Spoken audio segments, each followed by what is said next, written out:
여기 자격팀은 앞면, 뒷면 어디? 앞면. 뒷면?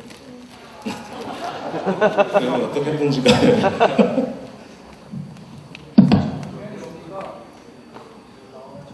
축구 경기할 때처럼 하겠습니다.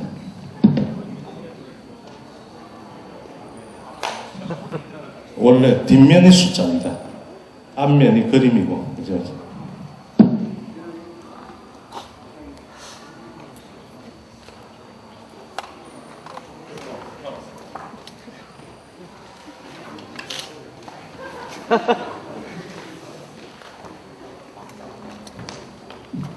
앞면입니다.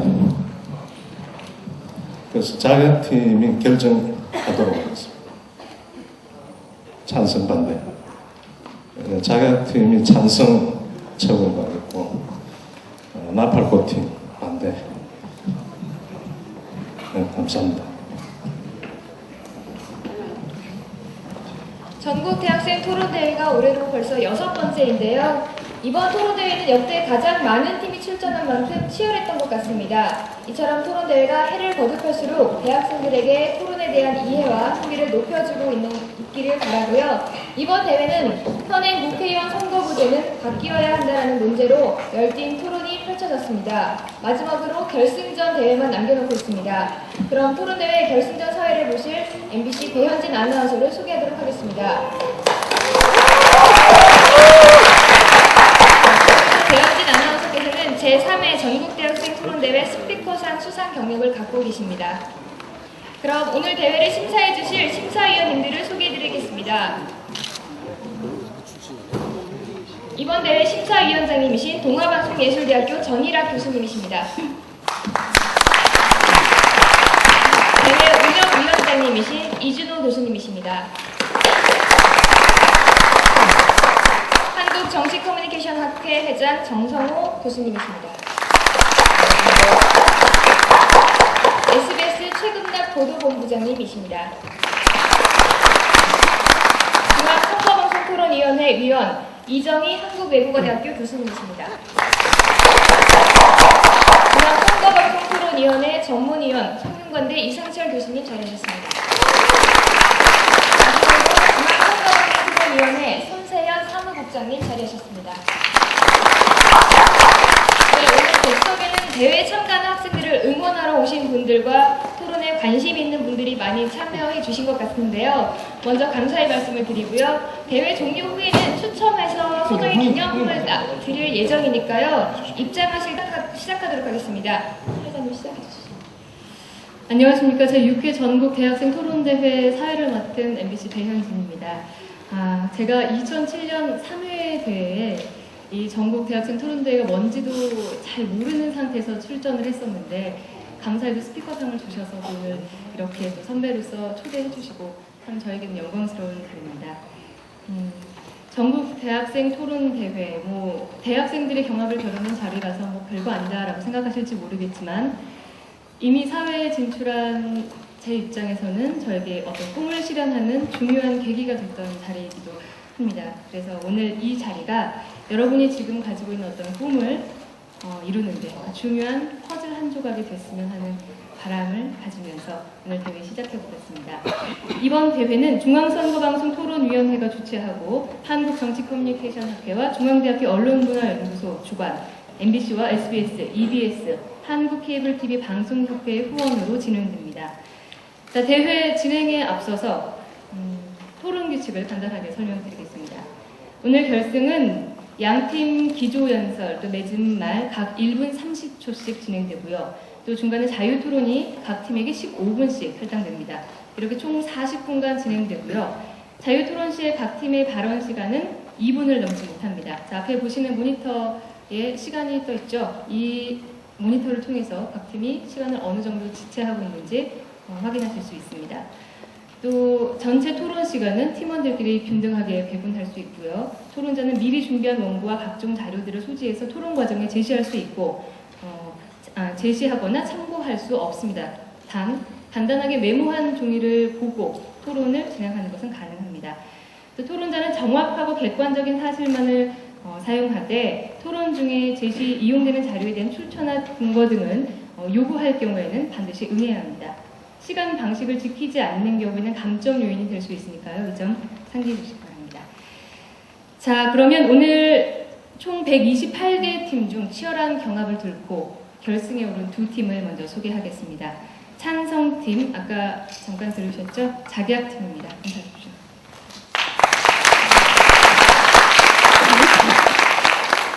반대측, 혼성팀인데요. 나팔꽃팀입니다.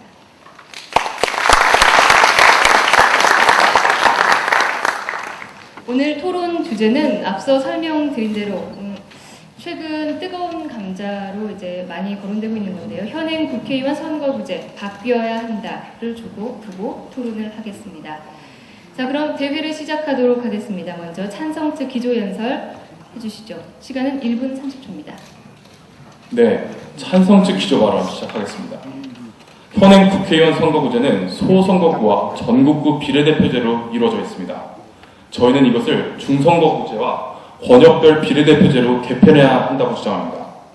먼저 중선거구제는 사표를 감소시킴으로써 국민의 다양한 의사를 반영할 수 있습니다. 현행 소선거구제는 득표율과 의석점유율 간의 괴리가 큽니다. 이것은 국민의 의사를 정확하게 반영하지 못하는 결과를 가져옵니다. 그러나 중선거구제 하에서는 득표율에 따라 여러 대표를 선출합니다. 그 결과 국민의 의견을 더욱 세세하게 반영할 수 있습니다. 이와 함께 중선거구제는 소수 정당의 원내 진출 가능성을 열어놓습니다. 소수의 목소리를 대변하는 것뿐만 아니라 유력 정당의 횡포를 방지한다는 장점도 있습니다. 또한 중선거구제는 지역주의를 완화하는 데 기여합니다. 중선거구제 하에서는 호남에서 한나라당 당선, 그리고 영남에서 민주당이 당선되는 경우를 만들 수 있습니다. 물론 그 지역 내에서 차지하는 비중은 극히 작습니다. 하지만 지역 간 정당 선호도 측면이 극명하게 나뉘는 상황에서 이렇게 투표로 선출된다는 것 자체만으로도 의미가 있다고 할 수 있습니다. 이를 통해 지역 기반 정당의 전국 정당화를 도모할 수 있습니다. 즉, 중선거구제가 지역주의 타파의 첫걸음이 될 수 있다는 점입니다. 이상입니다. 네, 찬성인 작약팀이 현행 소선거구제, 전국권 비례대표제를 또 중선거구제, 번역별 비례대표제로 바꿔야 한다라는 의견을 주셨습니다. 이번에는 반대측 나팔꽃팀의 기조연설 들어보겠습니다. 네, 반대측 기조연설 시작하겠습니다. 규라위지라는 말이 있습니다. 투입이 같더라도 환경에 따라 다른 결과가 나올 수 있다는 말인데요. 요즘 선거구제에 대한 논란을 보면 이 말이 절로 떠오릅니다.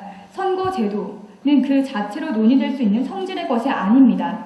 선거제도를 논의할 때는 그 외에 더 포괄적인 것, 정치구조, 권력구조, 그 외의 기타 여러 가지 사회구조를 함께 고려하고 논의가 되어야 할 문제입니다.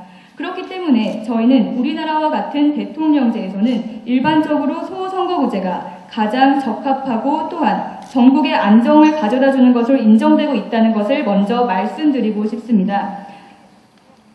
그리고 또한 중대선거구로 전환이 될 시 우리나라 한국 정치의 고질적인 문제로 지적되고 있는 금권선거와 파벌정치 그리고 소지역주의가 더욱더 강화될 수 있다는 점 또한 지적하고 싶습니다.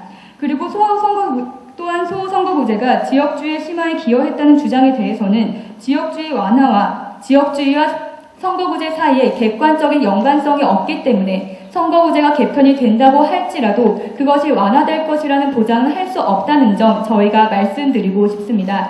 물론 소선거구제는 그 제도상의 문제 때문에 비례성이 낮다는 단점을 가지고 있습니다. 하지만 저희는 이것 또한 비례대표제로 보완이 될 수 있다고 주장하고 싶습니다. 네, 이상 나팔꽃팀의 반대측 의견 들었습니다. 대통령제 하에서는 전국 안정을 위해서 현행대로 선거구제를 운영해야 한다라는 의견을 주셨습니다. 자, 이어서 자유토론으로 들어가겠습니다. 이번 자유토론은 중앙선거방송토론위원회가 개발한 방식으로 진행됩니다. 자, 자유토론은 반대 측부터 시작하겠습니다. 각 팀은 1회 2분 이내로 총 15분을 사용할 수 있습니다. 토론 시간 잘 분배해서 사용해 주시기 바랍니다. 먼저 반대측 발언 시작해 주시죠. 네, 먼저 찬성 측에 여쭙고 싶은 게 있습니다. 지금 찬성 측에서는 중대선거구제와 권역별 비례대표제를 주장을 하셨는데요. 그렇다면 이 중대선거구제는 단기식인지 연기식인지 혹은 이게 이양식인지 비이양식인지에 대한 좀 정확한 언급을 해주셨으면 좋겠고, 또한 그 권역별 비례대표제를 실시를 하는 이유에 대해서도 다시 한번 좀 정확히 언급을 해주셨으면 합니다. 예, 말씀드리겠습니다. 저희가 도입하고자 하는 중선거구제는 한 지역, 한 선거구에서 2인에서 3인의 그 후보를 선출하는 방식입니다. 저희가 먼저 권역별 비례대표제에 대한 조금 더 자세한 의견을 제시하고자 합니다. 저희가 현행 전국구 비례대표제에서 권역별 비례대표제를 도입해야 한다는 이유는 크게 두 가지가 있습니다. 하나는 권역별 비례대표제를 도입하면은 현재는 전국구 비례대표이기 때문에 비례대표로 인해 선출된 국회의원은 어떤 특정 지역에서 선출된 국회의원이 아닙니다. 그러나 권역별 비례대표제에 선출이 되면은 그 지역을 대표하는 국회의원이 됨으로써 현재 심화되고 있는 수도권과 지역 간의 의석 편중을 완화할 수 있습니다. 또한 지역주의를 완화할 수 있다는 효과도 저희가 기대를 할 수 있을 것 같습니다. 또한 그 이양식이냐 비이양식이냐에 대한 말씀을 해주셨는데요. 예, 단기 비이양식 선거 제도로 하고자 합니다. 네, 그럼 지역주의를 완화할 수 있다는 주장에 대해서 다시 한번 질문을 드리고 싶은데, 현재 저희가 물론 우리나라의 지역주의 매우 심각하고 고쳐나가야 할 문제라는 것 모두들 동의하실 텐데요. 하지만 저희는 중대선거구제로 전환을 한다고 해서 그 지역주의가 과연 해소가 될 것인가에 대해서 의문을 제기할 수밖에 없습니다. 지난 18대 총선의 결과를 가지고 시뮬레이션을 해보면요. 저희 일단 가장 지역주의가 극심하다고 나타나는 영남 지역에서 만약에 당선자의 수가 늘어난다고 할지라도 그 당선자 모두 한 정당에서 독식을 하는 그러한 현상이 나타날 것을 저희가 예측을 하고 있습니다. 만약 그렇다면 오히려 지역주의가 심화되는 것이 아닙니까? 예, 말씀드리겠습니다. 저희가 지역주의를 중대선거구제를 시행함으로써 완화시킬 수 있다고 했는데요. 조금 더 논리적으로 말씀드리겠습니다.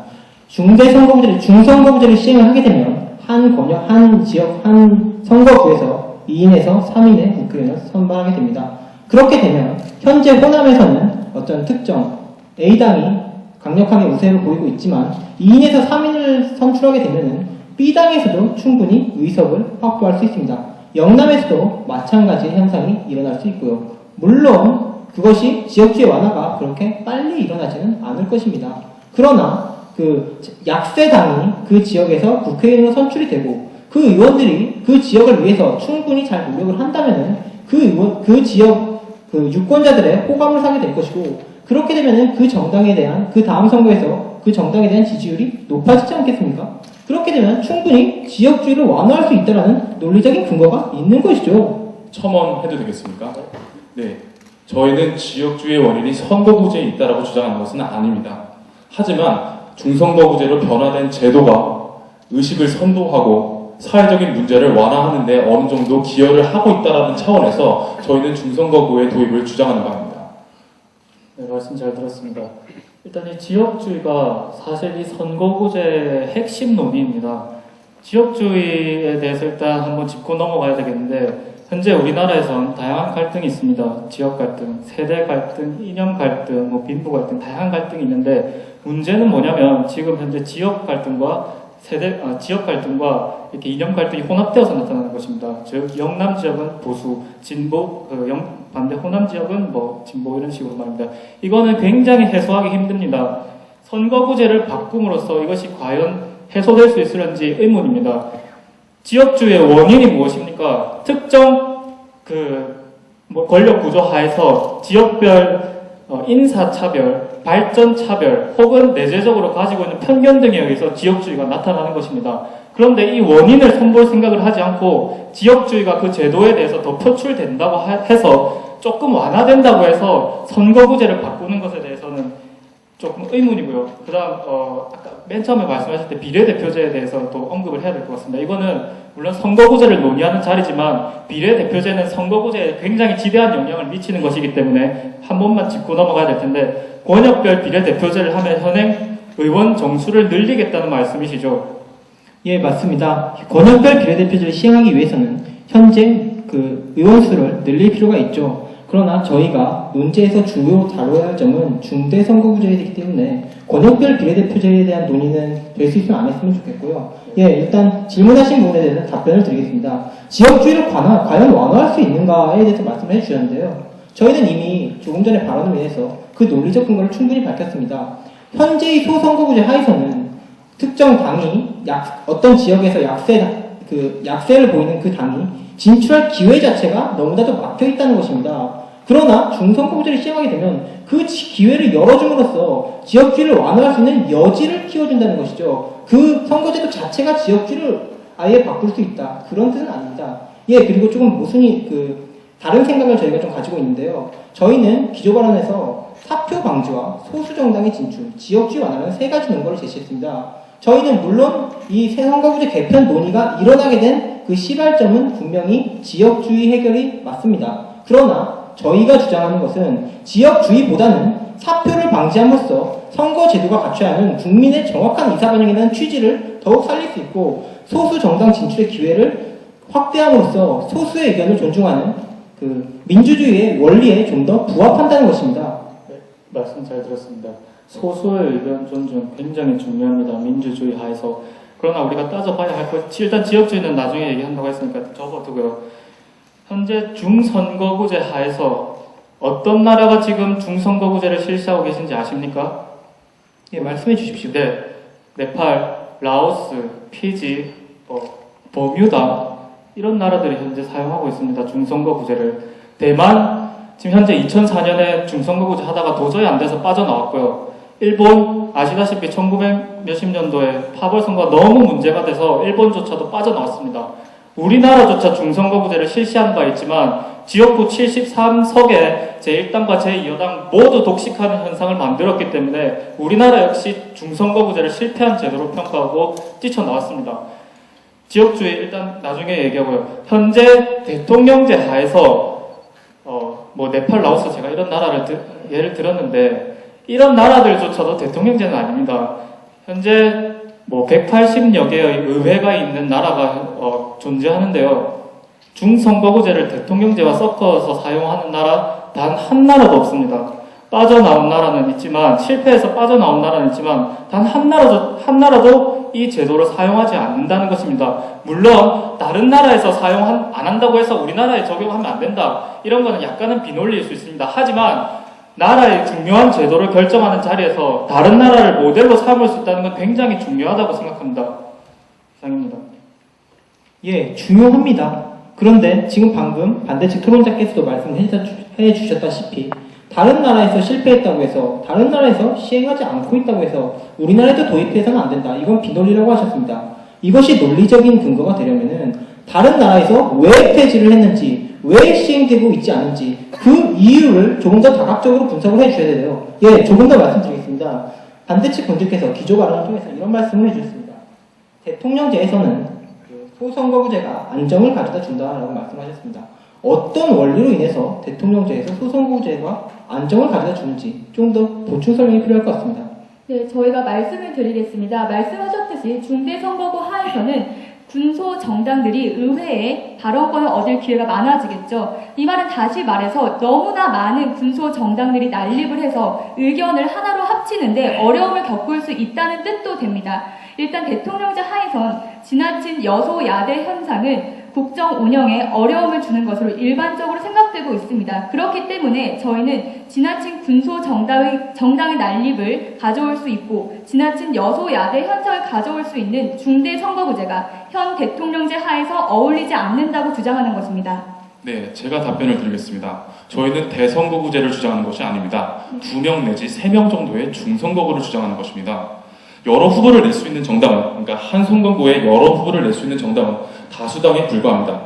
소수 정당은 표의 분산을 막고자 한 선거구에만 후보를 낼 것이고요. 마찬가지로 이념이 같은 야당은 연합하에서 선거에 출마하는 경향이 있습니다. 이런 점을 비춰봤을 때 후보자가 지나치게 난립할 것이라는 것은 예측하기 힘들고 굉장히 논리적인 비약이라 생각이 들고요. 한 말씀 더 드리겠습니다. 물론 전국 불안정에 대한 입장에 대해서는 저희와 완전히 상반된 입장을 가지고 계신 것 같은데요. 저희는 오히려 다양한 정당의 등장이 긍정적인 차원이 있다고 생각합니다. 다원화되고 있는 것이 오늘날의 추세죠. 그렇다면 다양한 국민의 의사를 반영할 수 있는 게 대의제에서 진정한 민주주의 실현 아니겠습니까? 제가 반대로 질문을 드리겠습니다. 우리나라는 지역주의라는 특수한 상황 때문에 소선거구제를 실시해도 다당제로 가는 경향이 있습니다. 이른바 온건한 다당제죠. 그런데 다당제라는 상황에서 정치적인 안정을 기대하기 어렵다는 것은 모두들 아시는 바일 겁니다. 그리고 또한 소선거구제는 지역주의를 심화시킨다는 크나큰 문제점을 갖고 있습니다. 그런데 이렇게 심각한 문제점을 갖고 있는데 왜 이것을 유지해야 하는지 저희는 납득할 수가 없습니다. 되게 많은 것을 말씀해 주셨는데요. 하나하나 답변을 드리겠습니다. 일단 방금 말씀하신 지금 소선거구제인데 왜 지금 다당제냐라고 말씀하셨는데 현재 교섭단체는 세 군데입니다.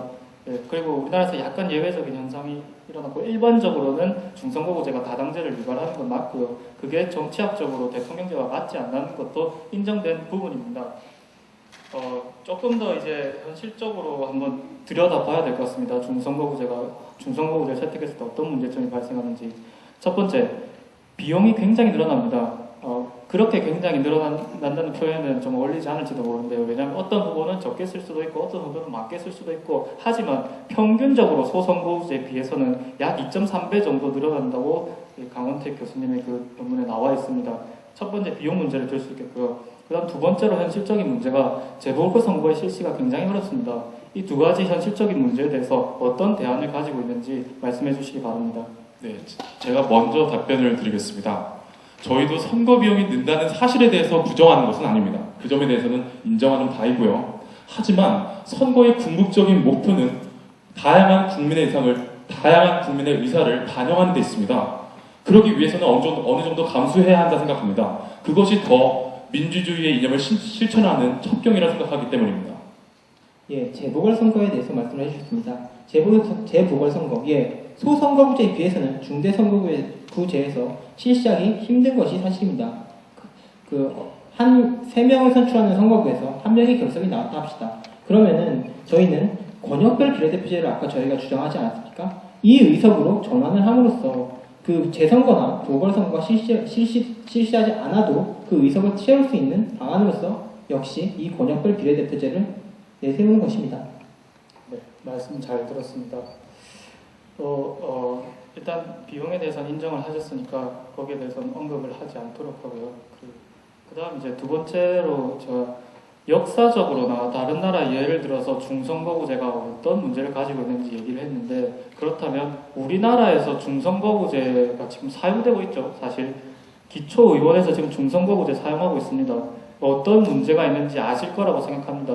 지역주의 중선거구제 한다고 해서 오히려 심했으면 심했지 절대 약화되지 않았습니다. 현재 기초의회에서 현재 지금 국회 정책특별위원회가 지금 주기적으로 논의를 하고 있는데 제가 그걸 다 봤습니다. 그런데 의원들이 회의마다 왜 기초의원만 지금 중선거구제냐 빨리 소선거구제로 바꿔라 라고 지금 요청을 하고 있는 상황이고요.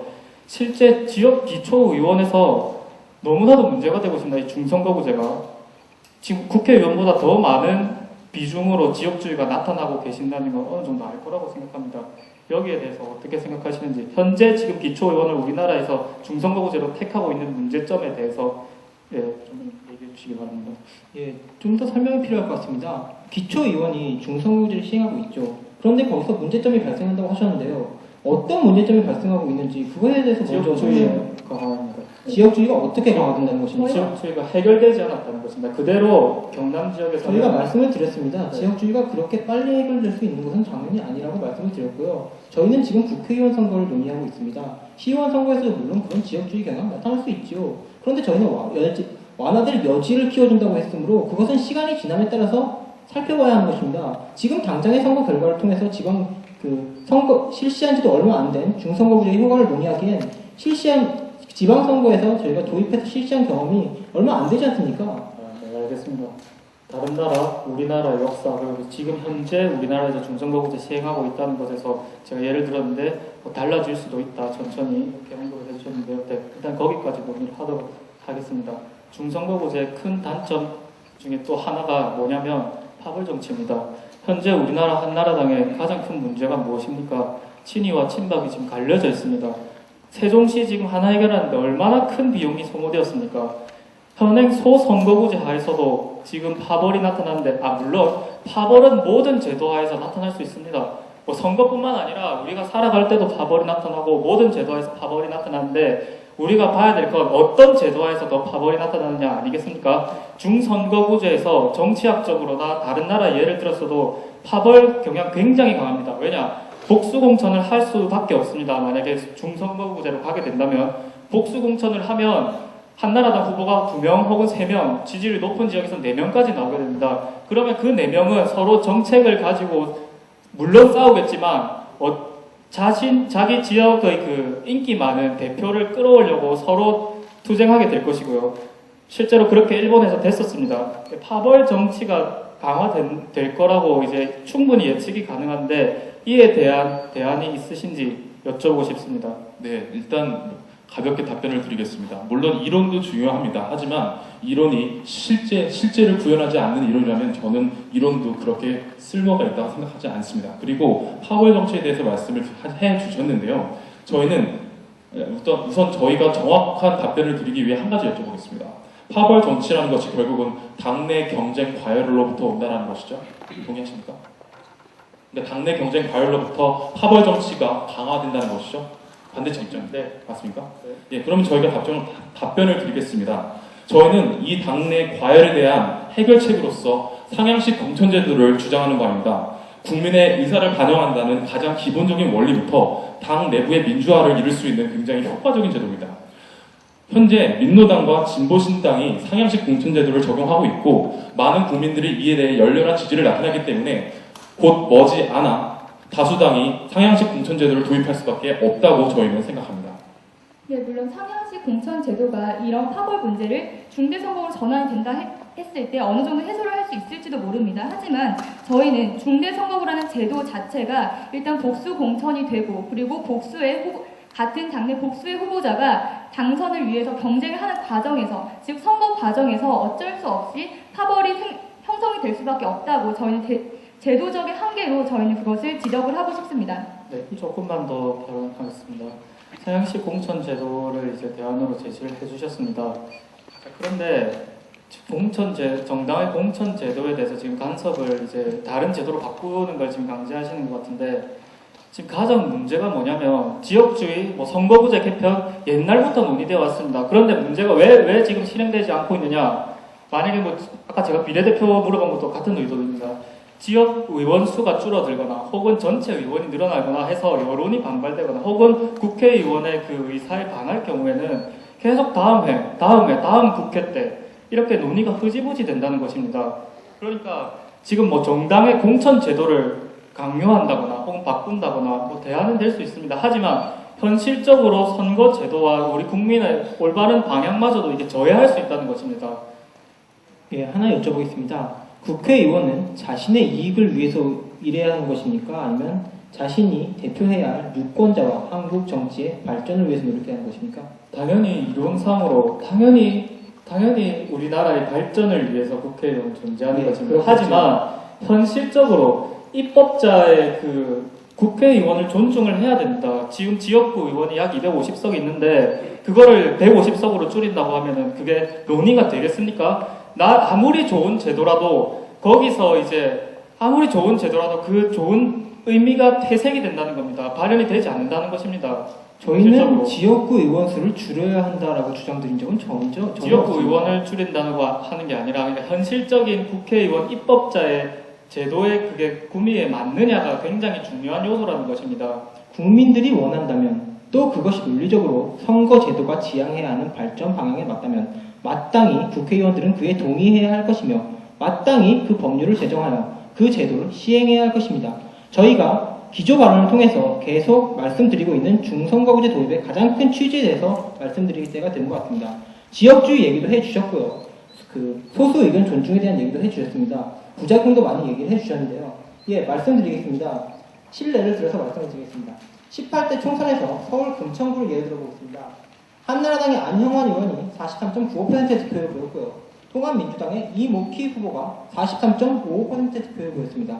표차는 불과 342표였죠. 예, 아깝게 떨어졌다라는 말씀을 드리는 게 아닙니다. 43.55%나 되는 거의 1대1이나 다름없는 국민의 의사가 현행 1인 다수 대표제 하에서는 무시될 수밖에 없는 제도적 한계를 가지고 있다는 것입니다. 다른 측면에서도 분석을 해보겠습니다. 예, 18대 총선인데요. 통합민주당에 대한 정당 지지율이 25%였습니다. 한나라당의 지지율은 37%였고요.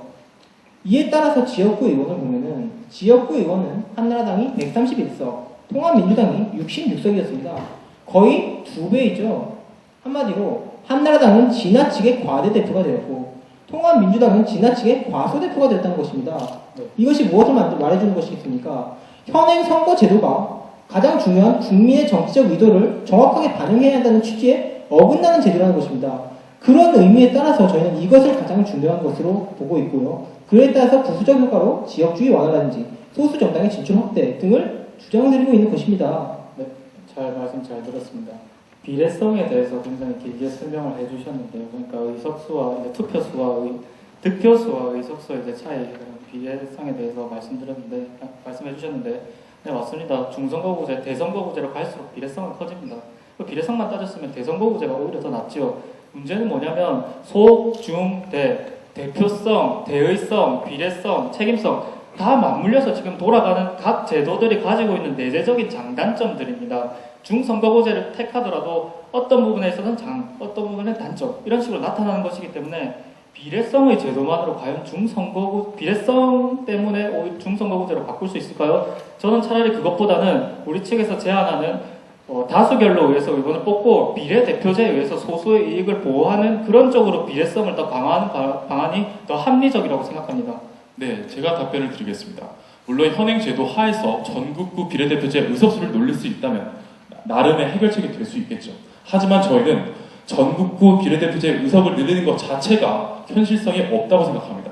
다시 말해 도입 가능성이 없다는 것이죠.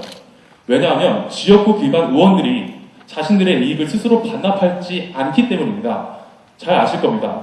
전체 비례대표 의원 정수를 늘리기 위해서는 지역구의 의석수를 줄일 수밖에 없습니다. 왜냐하면 의원 정수를 늘리는 것에 대해서 여론이 너무나도 반대가 극심하기 때문이죠. 여기서 제가 한 가지 자료를 말씀드려보겠습니다. 조선일보 2009년 8월 26일자 조선일보인데요. 현실적인 차원에서 중선거구제의 도입이 오히려 적절하다는 의견이 나왔습니다. 지금 현재 재적 292명 중 183명을 대상으로 전화조사를 실시한 결과 중대선거구제 도입에 대해 전체 응답 의원 중 94명, 즉 51.3%가 찬성을 했습니다. 그렇다면 이것은 중선거구제로의 전환이 어느 정도 현실적으로 가능하다는 것을 말씀드리고요. 오히려 비례대표제 의석을 늘리는 것 자체가 분명히 바람직하고 소선거구제 해결점을 완화할 수 있지만 전국구 비례대표제 의석을 늘리는 것 자체가 지금 현실적으로 굉장히 어렵다는 점을 저희는 말씀드리는 바입니다. 저희가 거기에 대해서 다시 한번 말씀을 드리겠습니다. 물론 저희 의견을 다시 한번 정리를 하면은 저희는 현행 소선거구제를 유지를 하면서 비례대표 의원의 수를 늘려서 현재 소선거구제가 가지는 단점을 보완을 하자는 것인데요. 물론 저희 의견대로 하면 의원 정수 늘어날 수밖에 없습니다. 그리고 여론 좋지 않다는 거 압니다. 또 다른 근거를 들자면요. 현재 우리나라 의원 정수 OECD 국가와 비교했을 때 상당히 적습니다. 인구 대비 GDP 대비 등등 비교해 봤을 때 상당히 적기 때문에 저희는 국회가 정치가 어느 정도 신임 받을 수 있다면 국회의원 정수를 늘리는 거는 그다지 무리가 아니라고 생각을 합니다. 예, 어떤 취지가 있다면 어떤 효과를 분명히 기대할 수 있다면 국회의원 수를 늘려야 한다라는 점에서는 말씀을 해주셨는데요. 그렇게 하면은 아까 저희가 말씀드린 거에도 동의를 하시는 것 같습니다. 어떤 그 근본 취지가 있고 그 근본 취지에 맞는 더 부합하는 제도가 있다면 비록 국회의원들이 자신의 이익이나 어떤 여론 그런 것들에 상반된다고 할지라도 마땅히 도입하는 것이 옳다 이 말씀을 드린 것 같습니다. 예, 국회 의정 활동에 대한 말씀을 해주셔서 조금 더 언급을 드리겠습니다. 조금 전에 소수 정당이 난립하면 국회에서의 어떤 정책 결정 과정의 효율성이 저해될 거라는 말씀을 지역주의를 얘기하면서 말씀을 해주셨는데요. 저희는 꼭 그렇게 보지 않습니다. 물론 양당제가 아니라 다당제로 가면은 어떤 문제가 발생할 수 있지만 어떤 정책이 있을 때 그 정책이 꼭 어느 한 당, 모든 당의 의견이 다를 거라고 볼 수는 없죠. 오히려 여러 정당이 존재하게 되면 그 정책의 어떤 옳음과 그름을 좀 더 사리분별을 정확하게 함으로써 옳은 제도라면은 다수당이 찬성을 할 것입니다. 그렇게 되면은 정책 결정의 어떤 의사 결정의 과정에 있어서 좀 더 정확성을 고려할 수 있는 것이죠. 네, 말씀 잘 들었습니다. 아까 전에 여론조사에 대해서 한 50% 정도가 이제 변화를 요구한다라고 했었는데 저희랑 아주 동일한 자료를 갖고 있습니다. 그런데 그 여론조사에 대해서 언급하지 않은 이유가 40몇 %는 그대로 유지해야 된다가 나왔고, 이게 또 재밌는 게 인식에 대해, 그러니까 이 제도에 대해서 잘 알고 있는지 모르는지에 대한 여론조사가 같이 나와 있습니다. 제가 정확하게 그 수치를 기억하지 못하기 때문에 제가 조금 틀리더라도 이해를 해주십시오. 약 70% 이상이 중선거구제에 대해서 잘 모른다고 답변했습니다. 그렇기 때문에 이제 여론조사 그 여의도 거기서 한 자료를 알고 있는데 그거에 대해서 언급을 안 했고요. 네, 여기까지 하겠습니다. 예, 그 여론조사의 그 신빙성에 대해서 말씀을 해주셨습니다. 예, 맞습니다. 저도 그런 의미에서 국민들의 여론조사, 어떤 중선거구제와 소선거구제에 대한 선호도 분석에 있어서는 그 국민들이 과연 소선거구제나 중선거구제에서 제대로 알고 있는가, 그렇게 보면은 그 통계자료의 신빙성은 그다지 존재하지 않을 거라는 생각이 들고요. 그렇게 되면은 결국 저희가 논의해야 하는 것은 이 선거제도가 과연 저희가 도입해야 한다고 주장하는 중선거구제도와 반대측 분들께서 얘기하시는 소선거구제도가 논리적으로 따져봤을 때 선거제도나 어떤 정치적 영향을 종합적으로 고려해서 더 부합하는가, 이에 대한 것을 종합적으로 따져보는 게 좋겠죠. 이미 저희는 말씀을 드렸습니다. 선거제도가 지향해야 하는 바는 국민들의 정확한 의사를 반영해야 한다는 것입니다. 대의민주주의 하에서 자신의 대표를 뽑는다는 것, 그것은 대의민주주의 하에서 그 근원입니다. 때문에 그것을 시행해야 하는 선거제도에서 가장 먼저 고려해야 할 점은 어떤 선거제도 자체의 효율성, 공정성이 아니라 이 선거제도가 국민의 의사를 정확히 대변해 줄 수 있는 제도인가, 그런 취지에서 저희는 중선거구제의 도입이 시급하다라고 말씀드리고 있는 것입니다. 네, 잘 들었습니다. 선거구제 개편이 정말 큰 논의가 되고 있습니다. 우리 사회에서. 저는 한 가지 다행스러운 점은 지금 행정구역 개편과 선거제도가 같이 논의가 되고 있습니다. 지금 찬성께서 언급을 안 해주셨지만 행정구역 개편 굉장히 중요한 문제입니다.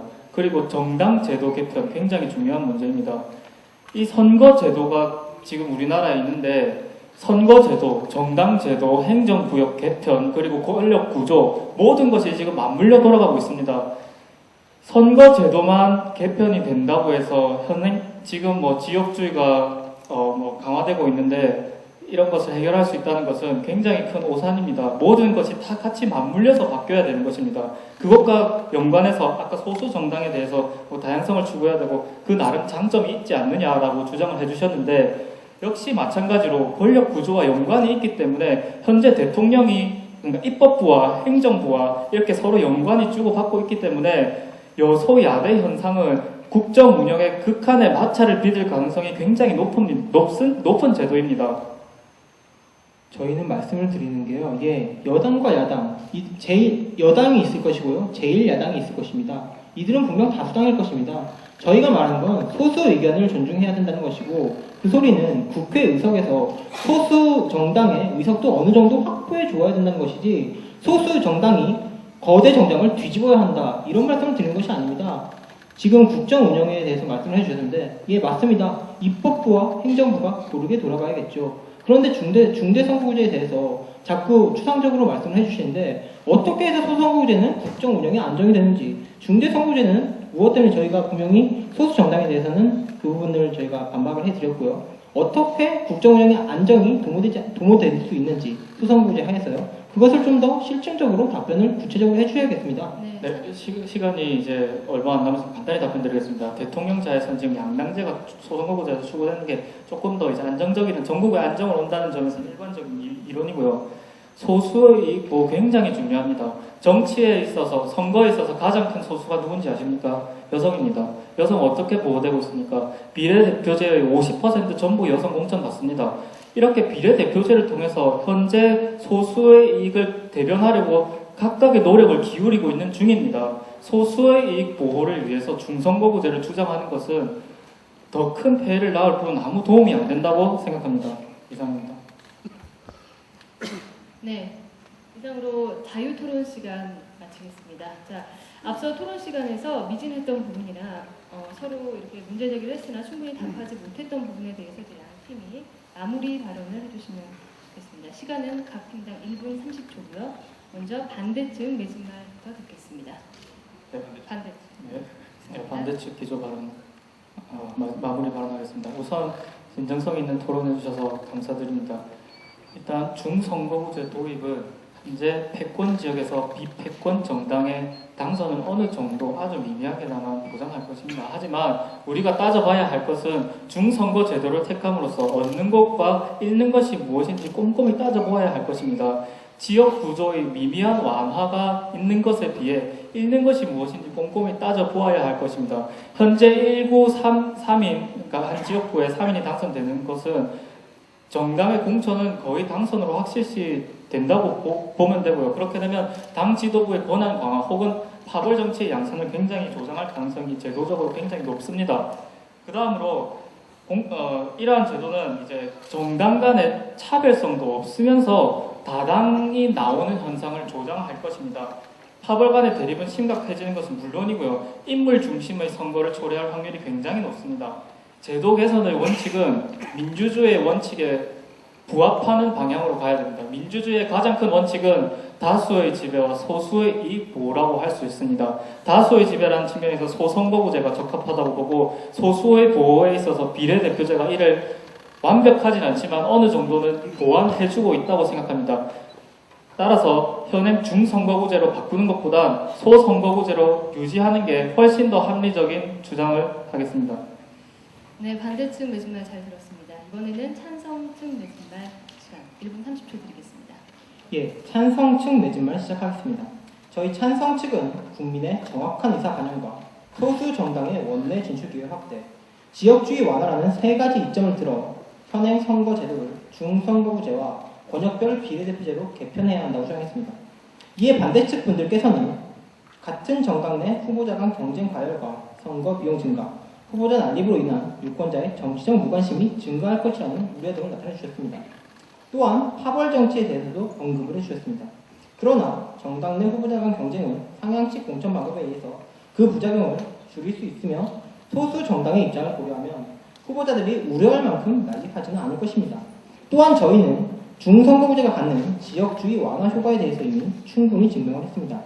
양당제로 현행 소선거구제가 양당제로 가는 방향성을 띠므로써 전국 안정을 도모할 수 있다고 하셨습니다만 이는 우리나라의 특수한 환경을 고려할 때 반드시 양당제로 갈 거라고는 보지 않습니다. 물론 선거 비용 등의 단점은 분명히 있을 수 있습니다. 그러나 선거제도에서 가장 크게 고려해야 할 점은 국민의 정치적 의사를 정확하고 폭넓게 반영할 수 있어야 한다는 것입니다. 이런 면에서 중선거구제는 선거의 취지에 충실히 부합하는 제도이며 소선거구제의 보완이 아니라 중선거구제를 도입하고 이를 보완하는 방식으로 마땅히 선거제도를 개혁해야 하는 것입니다. 이상 찬성 측 매진말 마치겠습니다. 네, 찬성 측 매진말 잘 들었습니다. 자, 오늘 토론 현행 국회의원 선거구제 바꿔야 한다를 두고 진행했습니다. 주요 사안은 지역주의 완화에 실효성이 있는가, 선거구제가 어떤 선거구제를 선택해야 할지 지역주의를 완화할 수 있는가가 또 주요 토론 내용이었고, 또 대의민주주의 실현에 가까워질 수 있는 제도는 무엇인가가 양 팀이 두고 공방을 벌인 사안이었던 것 같습니다. 자, 이것으로 자기야 찬성팀이었죠. 네. 그리고 반대 측의 나팔도팀의 토론을 마치도록 하겠습니다. 오늘 수고한 양 팀에게 박수 부탁드립니다. 두팀 모두 수고하셨습니다. 이상으로 토론대회 마치도록 하겠습니다.